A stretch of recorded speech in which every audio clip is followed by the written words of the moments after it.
伫高雄有一间真出名的冰店发生集体食物中毒的情形，有民众去买冰，食冰的11个人拢是吐过走北，甚至这内面有血丝啊。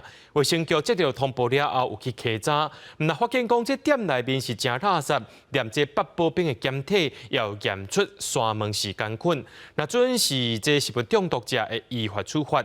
目前先限店家停业1礼拜以内就要解释。 囡仔吐到老5天无食物件，艰苦啊伫病床大声哭吼。黄小姐真毋甘，因兜12暗伫高雄六合路一间冰店买八宝冰食，想要到食冰的11人报名咯，陆续发烧，吐到老。伊的大汉后生甚至出现放血，吐是用喷的，一直跑厕所，一直跑厕所。带他去医院的时候，他在计程车上还有昏迷。 大汉后生也咧断线，有食冰的家庭出状况后，黄小姐认为代志无单纯。昨日伫 PTT 论坛发文询问，想要到就有10几个消费者反映有同款的状况。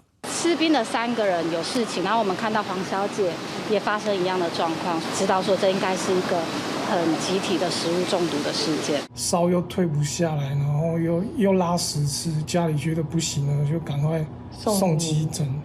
当事人共同点是12下昼拢捌去冰店买冰，也有网友反映囡仔安尼引起邮寄世界带伫家病房。卫生局汇报了后，10时前往冰店稽查，发现地板破损、垃圾顶多项欠点，也伫八宝冰检体中检出沙门氏杆菌阳性。